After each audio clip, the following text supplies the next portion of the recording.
Okay. Okay, here we go. In alhamdulillah, wa salat, wa salam ala wa rasulullah. Welcome to our series on the lawful and the unlawful things in Islam. And yesterday we spoke about how Islam calls us away from anything that will cause us to question the qadr of Allah. We talked about how all forms of magic, horoscopes, astrology, zodiac signs, numerology, teacup card reading, matchmaking too.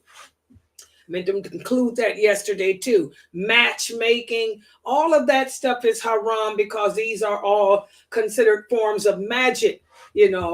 Thinking that someone has the power to predict the future or to predict the unknown, when that honor only belongs to Allah.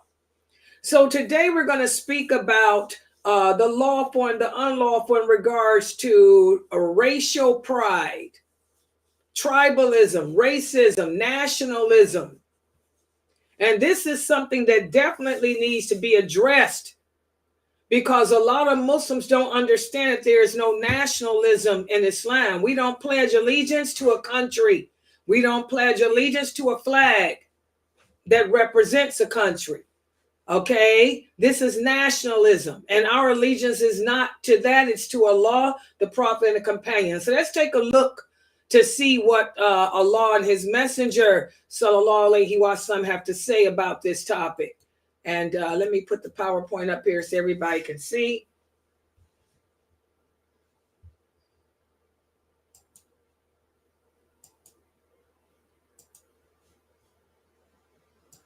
Okay, and this is what we will be discussing, superstitious beliefs and all of that.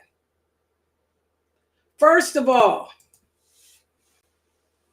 Islam, at the advent of the Prophet Muhammad sallallahu alaihi wasallam announcing the fact that he was sent by Allah as a messenger, the Prophet then got busy launching an attack on those belief systems that contradict what Allah taught us. He also launched an attack on people who suffer with superstitions. Okay? Because these two things are the product of boastfulness, pride, and glorification. Remember, I told you guys, the only thing that we can glorify is Allah. We don't even glorify the Prophet Muhammad sallallahu alaihi wasallam. So why would you glorify a flag? Why would you glorify a country? Why would you glorify anyone else? Okay? So the first step that the Prophet Muhammad took to destroy these jahili beliefs and superstitions was to reduce it from happening. He forbade for the Muslim to indulge or get involved in any groups or any disputes that entail tribalism. And he also declared himself free of the responsibility of those who are ignorant enough to do it, because he warned us of it. And he let it be known that whoever calls to tribalism does not belong to us. Whoever fights for the sake of racism does not belong to us. And whoever dies upholding tribal issues does not belong to us. So again, our allegiance, this is a hadith about allegiance. As we talked about in the previous class, allegiance is for Allah, the believers, and the Prophet Muhammad sallallahu alaihi wasallam. So there is no distinction in Islam, no special distinction of a person based on their skin color or their race or their language even, or what part of the earth they belong to. The Muslim is forbidden to be a partisan of one race against another. We're forbidden to be a part of people having allegiance to countries where you put your one country over another. And this is why I took it so harshly yesterday when I heard the fact that some of these brothers on YouTube we're telling people to wear flags and all that. That symbolizes nationalism. The flag of Palestine, that's nationalism. We're not about nationalism here, okay? The Muslim is forbidden to be a partisan of one race against another, one group of people against another, one country against the other. We can't do this. It is also not permissible for us to support people in regards to this. What I look like putting a flag of Palestine on my children, sending them out in an American country somewhere. Okay? And right now there are people at war. People might want to badger my children for that, for wearing that flag. Heck, in America, certain neighborhoods you go to, you got to be careful what colors you wear. If it's dangerous to wear certain colors, what do you look like putting a flag on? We don't have allegiance to that crap anyway. This is nationalism. This is racism. This is tribalism. As Muslims, we don't indulge in that. Okay. Also, the prophet said people who do that stuff, you're wrong. We have a hadith where a companion asked him, he said, "O Prophet of Allah, what is tribalism?" The prophet said that you help your people in wrongdoing. Tribalism is when you support somebody and what they do just because they come from the same tribe as you, the same color as you, the same race as you, the same language as you. We don't do that. We're united to all the Muslims on earth, not just a particular part of the world. I'm not going to just put a flag on for Palestine. There's Muslims suffering in China. There's Muslims suffering everywhere. So we support all the Muslims the way the prophet taught us to do it, not with this crazy other stuff. Listen to what Allah says and the interpretation, the meaning. "O you who believe, stand strong in justice as witnesses for Allah, even if it be against yourself or your relatives. And again, as we talked about earlier, do not allow your hatred of some people to cause you to deviate from justice." So, you hateful of Israel, you're going to deviate against what Allah says and put a Palestine flag on. We can't do this, guys. These brothers telling y'all to do that don't understand the basics of this religion. Okay? Wait a minute, what's going on with my slide? The Prophet sallallahu alaihi wasallam said, "Help your brother, whether he is an oppressor or an oppressed." One of the companions asked him, "O Prophet of Allah, we understand how to help a person who is being oppressed, but how can we help a person that's doing the oppression?" The Prophet said, "By stopping him. Trying to stop him from the wrongdoing he's doing, that's helping him." So again, we know from all these authentic hadiths that I'm giving you guys that any calls to nationalism or racism are calls to pre-Islam. And we Muslims reject this nonsense. Okay? Take those flags and throw them away.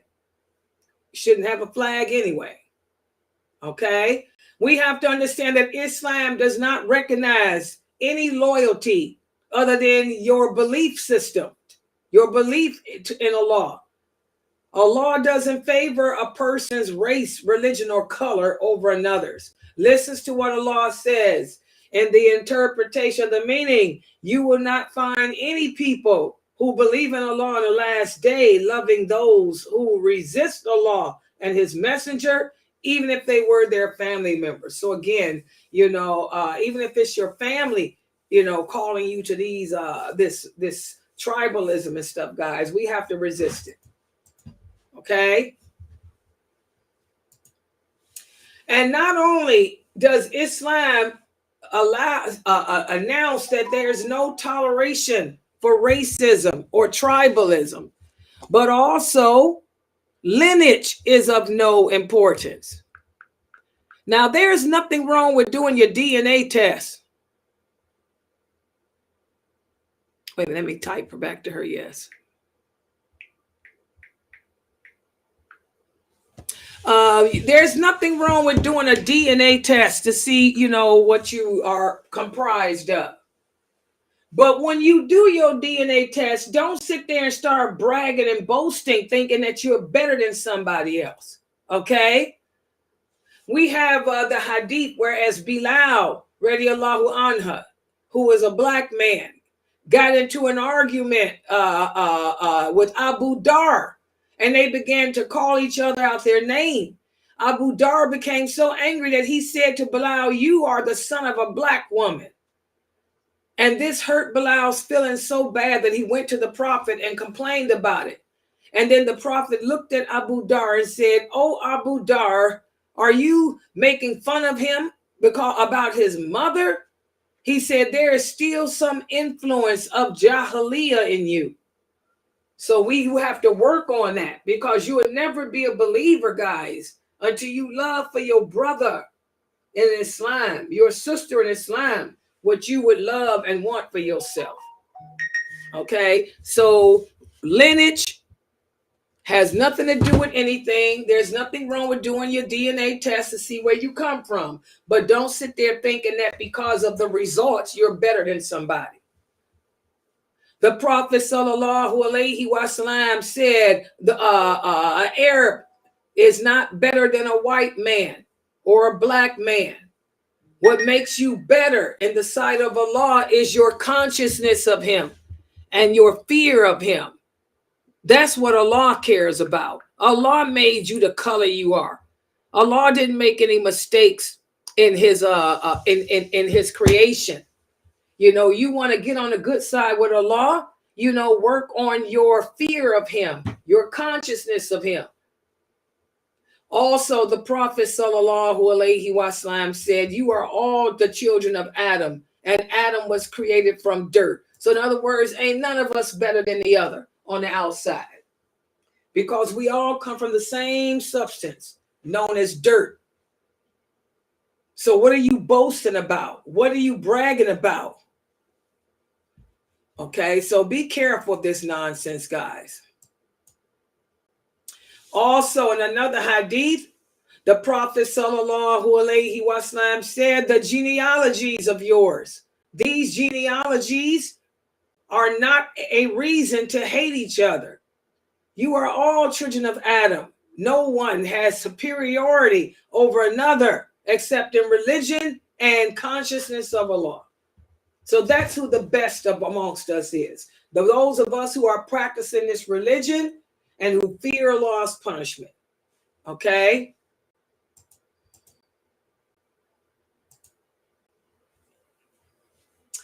So the Prophet Muhammad sallallahu alaihi wasallam launched a ferocious attack on those people who boasted about their fathers and grandfathers. And he told them, "Let the people stop boasting about their ancestors who have died and who are merely fuel in the hellfire, or they will certainly be of less account than the beetle which rolls its dung." So we have to be careful of this, guys, thinking that we're better than somebody, okay, when we're not, based on who our fathers were, who our grandfathers were. That tribalism. Remember, I told you guys, these were the medieval periods, the dark ages. This was the most depressing time of humanity's existence. Okay? Each and every one of us, after Allah ran his hand over the back of Adam, he knew which of us will be of paradise and which of us will be of hell. So there's no need in all that boasting and bragging. And even during his farewell pilgrimage, the Prophet warned against this. He told the people, he said, "Oh people, your Lord is one. Know that there is no one better than he. Also, know that there is no superiority of an Arab over a non-Arab, or of a non-Arab over an Arab, nor of a white man over the black, nor the black over the white, except if that man or if that woman had consciousness, strong consciousness of Allah. Because the most honorable of you in the sight of Allah are those of you who are conscious of him and fear his punishment. So again, guys, you know, all that crap about lineage and race and tribalism, let it go. Who cares what family you come from? Who cares, you know, about that nonsense? All right. So now we're going to speak about mourning the deceased. This is something that a lot of Muslims struggle with. It was the custom of the days before Islam, whereas the women would scream and holler and lament if ever someone died. Allah teaches us as Muslims to receive death with dignity, humility, and balance. That we should relax ourselves, ponder our mission here, but not sit there and scream and holler and reject the qadr of Allah. Listen to what the Prophet sallallahu alaihi wasallam said. He said, whoever slaps his face and tears his clothes and cries out in the manner of the Jahiliyyah because of the death of someone is not of us. Okay, so this is something very, very, very important that we need to take heed of too. We have the hadith. A lot of people ask, Sister Layla, what is the waiting period or the mourning period for a woman? And can a woman dress, does she have to dress a certain way? Well, we have the hadith of Habiba and Zainab, both of whom were wives of the Prophet. At the time of the death of Habiba's father, who was Abu Sufyan, Zainab's brother of Habiba's father, Abu Sufyan, and also at the death of Zainab's brother, each of those women, after serving their waiting period, they put perfume on. And somebody asked each one of them when they did that, at that time they did it, why are you putting perfume on? And they said, because the Prophet sallallahu alaihi wasallam said, you know, when a woman is mourning, she should dress in dark colors, nor should she perfume herself, nor should she wear makeup, nor should she wear jewelry. So this is how we did it. And that's what each of these women said. They said, I heard the Prophet say it is haram for a woman who believes in Allah on the last day, first of all, to mourn a person more than 3 nights, unless it's your husband. In that case, you can mourn for 4 months and 10 nights. So they put the perfume on just to show that they were no longer mourning. And they were in the house when they did it, in their different houses. That's when the woman can also put her makeup back on. She can wear her makeup, you know, after she completes that mourning period. Okay, does everybody understand that? So if you're mourning your husband 4 months and 10 days, during that 4 month and 10 day period, no perfume, no makeup, nothing like that, and no beautifully decorated clothing. This is out of respect for him. If it's anyone else, 3 days. You got 3 days to mourn. And by the way, we have the hadith of Atiyah. The hadith of Atiyah from Sahih Bukhari. She said that we never wore dark colors unless someone died. If someone died and we were mourning, we would then wear our dark colors. Okay, so you should put on dark colors, you know, and wear them, and make sure whatever you're wearing is not fancy. This is the only time the Muslim woman gets shabby. The only time we get shabby is when we're mourning, and that's out of respect for what we're mourning. Okay, But after the time period is over with, we get rid of those shabby clothes and we put back on our makeup, our perfume, and our nice jewelry and our nice clothing and call it a day. Okay? All these hadiths are from Bukhari. Finally, again, the period of mourning a husband for a woman is 4 months and 10 days.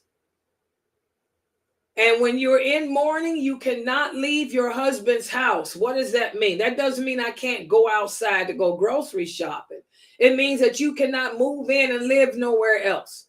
Because during that 4 month, 10-day period, his family is responsible for caring for you. And what you're supposed to be doing during that 4 month period is trying to figure out how you're going to live your life, where you're going to move to, how much rent you got to pay, and all of that. A woman came to the prophet and said, my daughter's husband has died and her eye is infected. Can she use kohol? Kohol is a makeup. It's makeup. The prophet said no, and he repeated this twice or thrice. So that's the dalil, that we can't even wear our makeup. We can't even put on our kohol, our eyeliner when we're mourning. Okay?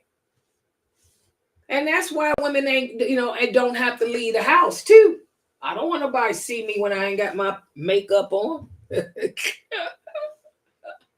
So beautifying and adorning yourself. And remember, we talked about adorning. Adorning means to put on jewelry. Adorning was defined for us by Ibn Abbas in another class.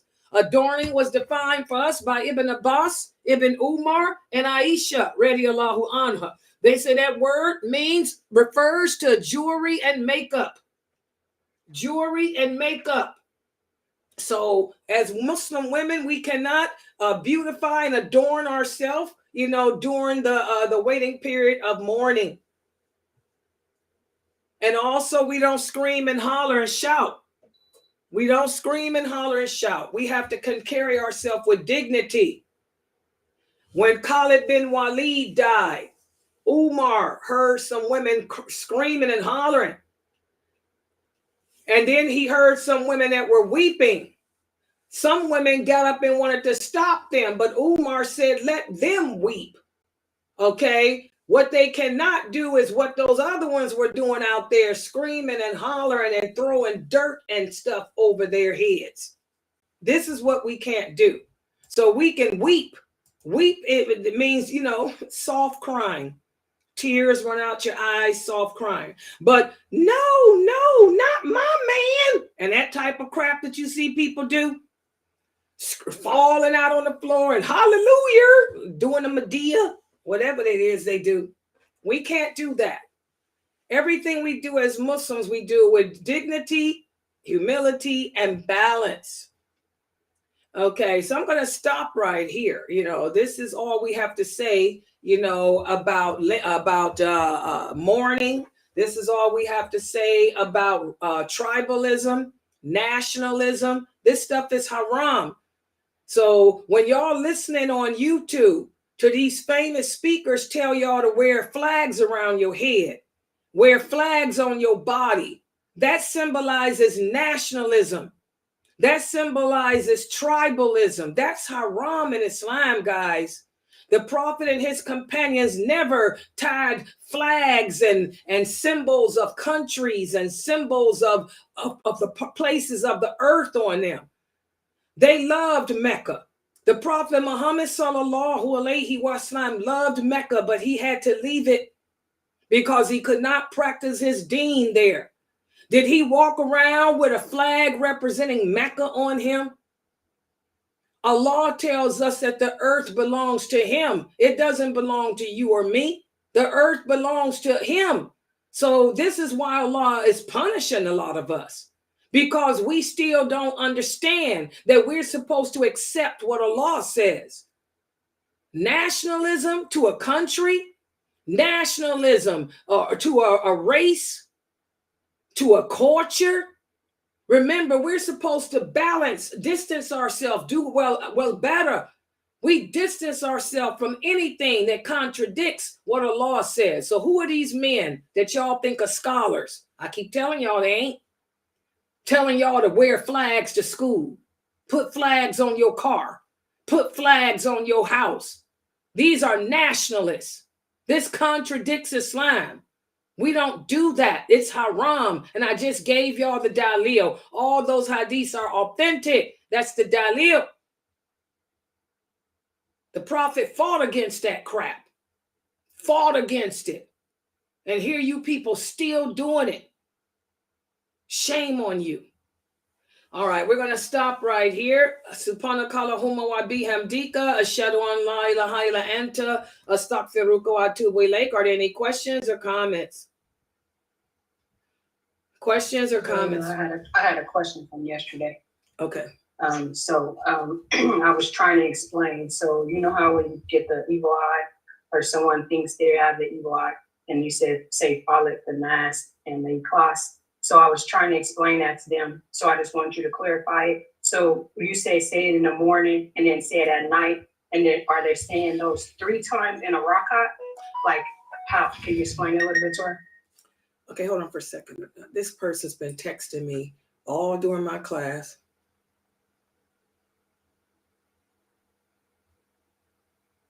Okay, let me tell you this. Okay. The Prophet sallallahu alaihi wasallam said, you know, the evil eye and all that stuff exists, but y'all put too much emphasis on that crap. I wish y'all get over it. The Prophet sallallahu alaihi wasallam said, we're superstitious and scary by nature. He said, even me. He said, I used to worry about magic being done on me, the evil eye and all that crap too. But guess what?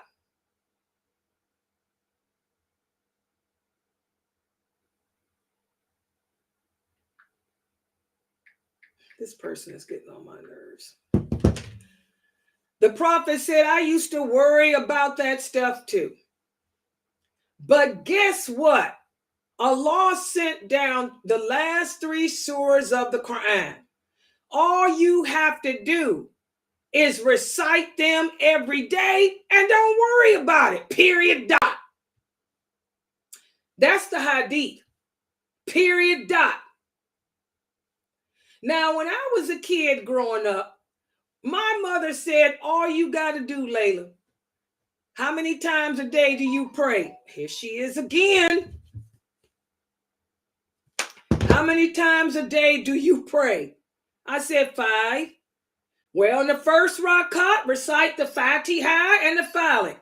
Second rakat, Fatiha and Ikhlas. Third rakat, Fatiha and El Nas. And guess what?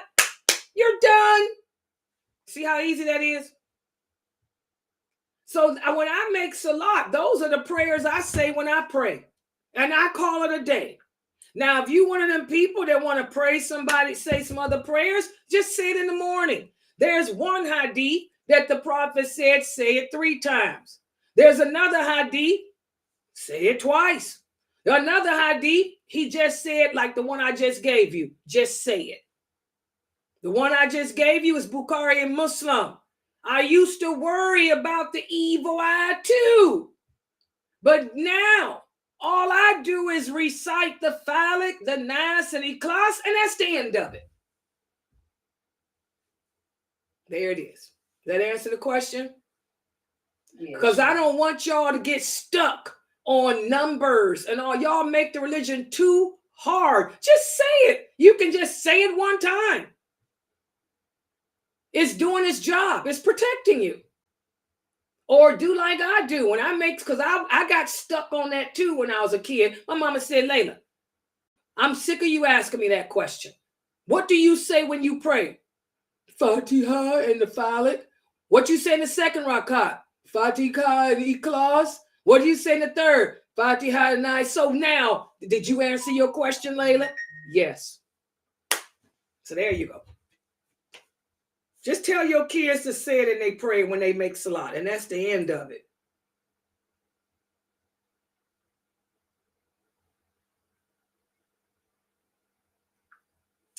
And this person here is pathetic. Okay, hold on.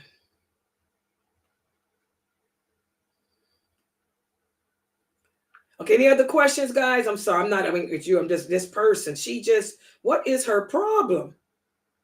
Okay, hold on. Let me see what she's telling me to do here.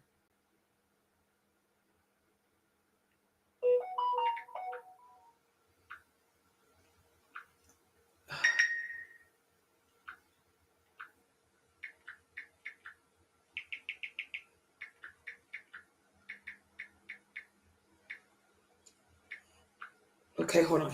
Let me use my computer. Any other question? Go ahead, guys. Let me use this computer to try to help this person here. This person has a heart.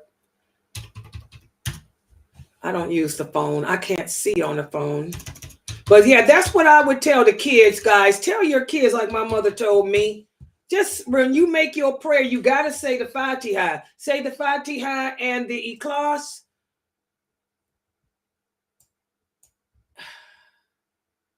I can't change it.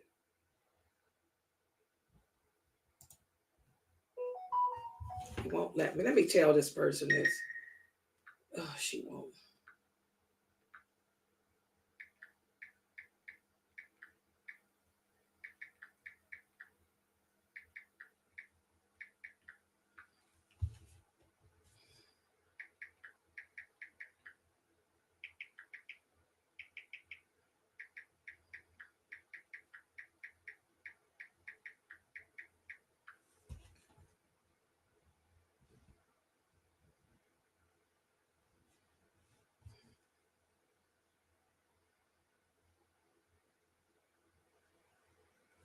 Okay, any other questions, guys? I can't help this person no more.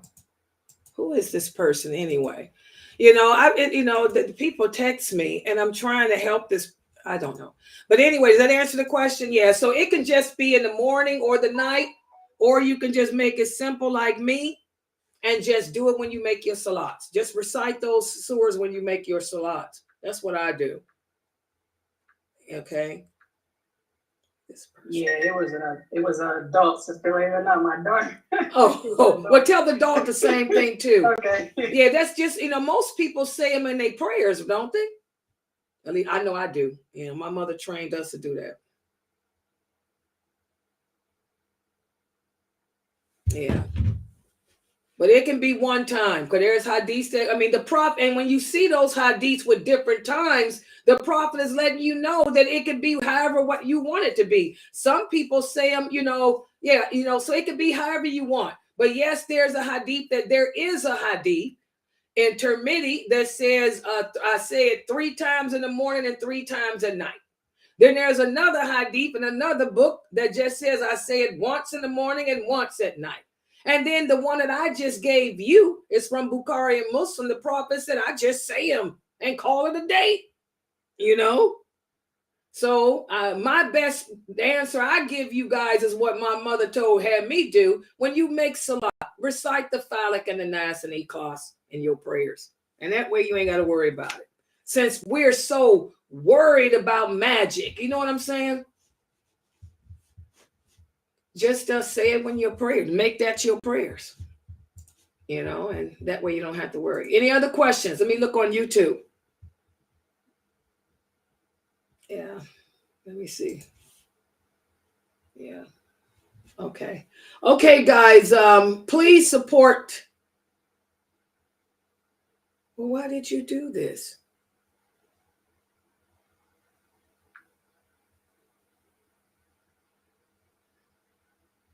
It won't let me. I told her.